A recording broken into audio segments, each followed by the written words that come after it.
So today's video, magluluto tayo ng pritong isda.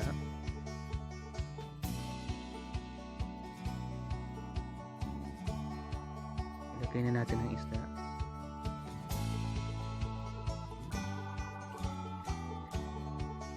Baliktarin natin ang isda kung luto na ang kabila. Magluluto din tayo ng sinabawang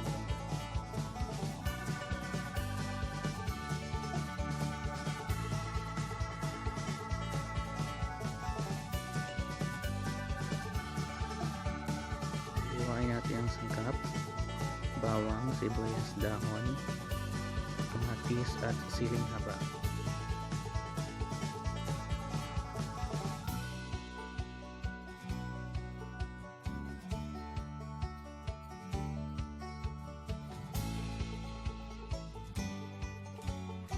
Ilagay na natin ang lahat ng sangkap sa kawali.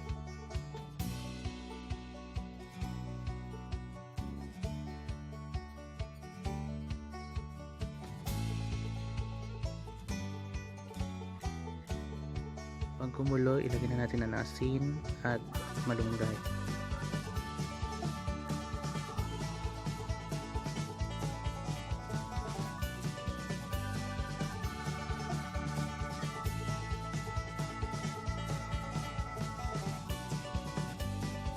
Takpan na natin.